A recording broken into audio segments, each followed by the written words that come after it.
Ja. Ja. Komm, Madi. Ja. Was machst du? Was?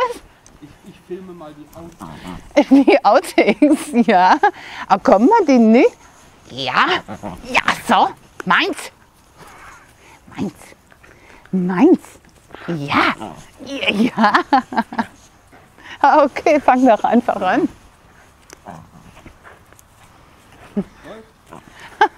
Yeah. Hi folks, this is Anneliesa from Photoakademie.eu, where I'm working together with my two partners Martin and Dirk. And as you can see over here, I'm really busy with Dirk's cute little dog who want to play with me here. Okay, but nevertheless, I'll try to explain some new things to you. This over here are some tips, some practical tips on carrying your whole equipment while being on tour. As I have said before, I do a lot of outdoor shootings and especially landscape and animal photography. I'm on long photo walks, and this means really long photo walks, climbing up mountains, up and down. So I do need something to carry my equipment. Well, there are different ways to carry equipment, and it depends on the kind of photography you do. And my kind of photography, using a bag.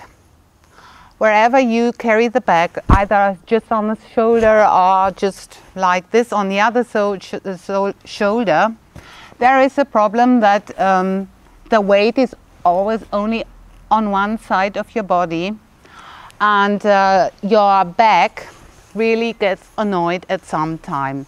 This is for sure. When you go on long walks, the weight always here or there, it depends on you. Your shoulder's going to ache, and the whole static of your body is ruined. And if you do it more than once, well, one day you've got to pay for it. And paying for a ruined back is very painful, let me tell you this. So, outdoors on very long photo walks, there is only one thing to do, and this is to buy a backpack. And this is my backpack over here. This smart little fellow over here is now about 11 years old, and it has been with me on tour, well, right away from Alaska and Yukon, Canada, where I spent a lot of time. This guy was with me for the first time, right up to Sweden now in winter time. Buying a backpack, you should watch out for a few very important issues, and one of it is, depending on what you do and depending on your way of traveling, especially when you're traveling by plane, is that you should watch out for the size. Now, this backpack over here seems to be very, very small, very little, but this is the size of the hand baggage. You can put that into the plane, you can take that right with you into the plane. I always carry it, well, as I said, on my back. And whenever I'm asked, I just say, yes, it's a camera inside. As a matter of fact, it seems to be so small or so little here, but it carries, well, at an average, it can carry 4 lenses, 3 bodies, and the whole other stuff you have to take with you. The most weight I ever put inside was on my tour to Alaska, and it was more than 12 kilos right inside here. And when I said it's just my camera, I really had to keep on smiling. And as soon as I had passed the customers on the check-in, I nearly hit the floor. More than 12 kilo carrying, and I got a big other clothing with film rolls all covering around me. So I had about 17 kilos right around me at this slim size. I nearly hit the floor, but at least I said it's a camera inside. Okay. Now, what you do have to watch for, not only the size, this is ideal for planes and flights. No one knows how much weight is going to be put inside here. Is first thing, it is these two big stripes. You are carrying the weight on them mainly, and they are on your shoulders. And what you have to watch out for is that they are bright. This is very important. The weight is placed right on your shoulders. If these are only small, as you can see down here at the rest of them, you would have to carry the weight only on a small part of them, and this starts cutting right into your shoulders. You throw that stuff away as soon as you can even think. So watch out for very bright shoulder strips over here in order to be able to carry the weight properly. These ones might even be more bright than these ones. Just put the backpack on in the magazine and try out how it fits on your shoulders. These are perfect for mine. When you're a male and you've got brighter shoulders, you should have them a little bit larger than these are. If a backpack doesn't have this in the bright way, and on the other way, as you can see here, it's another sort of material, so it doesn't slip, which is very important as well. You've got no use out of it when a backpack is slipping on your shoulders. If a backpack doesn't have this at all, keep your fingers away from it. I can only recommend this. Next thing is, watch out for these strips coming out here. They can be torn, so the backpack is closer to your back. You can fit the whole backpack to your back the way which is necessary and the way it's comfortable to carry this backpack. Next thing you should watch out is this. As I said, this backpack is already about 11 years old. At least a backpack should have a construction like this, because when I put this away, you can see the zip over here where you open the backpack, which I can't at the moment. Now this is ideal for traveling, but these are parts of backpacks or bags or whatever you need, whatever you take, where the rain can come in earlier, let's say like this. So if these ones aren't covered, like you can see here, or even here's even more material to cover this. If they aren't covered, if it looks like this only, or like this only, just keep your fingers off. You won't have much fun with backpacks like this.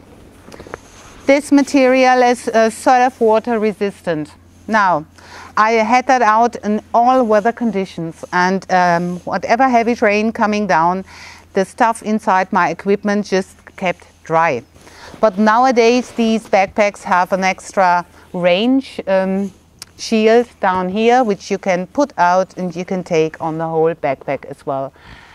You might discuss whether it is necessary. Sure, when you're still on for some time and you protect it extra, this is okay. I don't need it, because when it's really heavy raining, I try just to hide somewhere and just to keep dry myself and take my backpack with me. And in order to protect it a little bit at least, as I have said in my article already written, I've got plastic bags. I can take them out, well, and if it's really necessary, I can put my whole backpack just right inside here, place it somewhere, and it's protected as well. But as I said, nowadays this is down here usually, and you can protect your backpack with it as well. But at least watch out for water resistant material. You need it all the time, especially when you're outdoor. Now, I just put this backpack on my back, and it's well, it's sort of about 8 kilos inside at the moment. It's usual weight you've got to carry. Watch out for this over here. It's an extra strip like this, and it helps you to carry the weight not only on your shoulders, as you can see here, you carry it at your front, and there is the second strip coming down here. It's close to the hips, and you can switch this as well. So finally you carry the weight on your shoulders. You carry them at the front, at the breast, and around the hip area. And all these three different systems working here together help you to carry the weight. Now, each of them can be fixed like this. I'm not going to do it now. Over here, this can be fixed. And where are they? They are gone with the wind at the moment. Oh yeah. This is for the shoulder strips. Now, I can only pull them down. And watch out, at the moment this is not fixed to my body. So this is no way to carry a backpack. Look what it's going to do. If I walk down on mountains over now, the weight is completely wrong on my shoulders, on my whole body. And this would cause back pain very much. I could pull them down, and I do it now. And when I do it, you see the backpack coming up a little bit and getting closer to my back. And if I pull these as well, it fits better to my body, and this is the way to carry it. But there is one problem. You're going on a travel and you pack the whole equipment inside, and now you are wearing clothes like this, and you're fixing the backpack to these clothes. One thing you have forgotten is that you're wearing maybe a thick winter jacket because you need it, and you don't want to put it in the suitcase because of the weight. Well, that's really great if you fix the whole backpack now with only the stuff inside and your normal clothing, and then you try to put on a winter jacket like you can see here. This was fixed on a winter jacket. If you do it with your normal clothing and then you start your journey starts, you're putting on your winter jacket, you're trying to put on your backpack, it won't work because it is just fixed too closely. So whenever you start fixing this in order to carry the weight properly, put on all the clothes you put on while traveling, and then fix the backpack. Because in order to get this more loose again, so that you can carry a winter jacket, you would have to put the backpack down and then start with all these stripes over here and fix them properly. And this is more work than you should do. Okay, this was a little practical insight and items that are really necessary for backpacks. As I said, watch out for the size, watch out for, my darling, watch out for waterproofed material, watch out for proper strips to carry, put the backpack on, watch out for all these strips fixing extra, and also for the breast or the hip, it depends on you what you like, and watch out for extra material covering this. If you look at these small items when you're buying a backpack, you're on the way that you are able to carry the weight properly while being outdoors, and you're on the way having fun with a guy like this, as I have, and this one is going with me in summer again. So for now, bye, yours Liza. Have a nice day.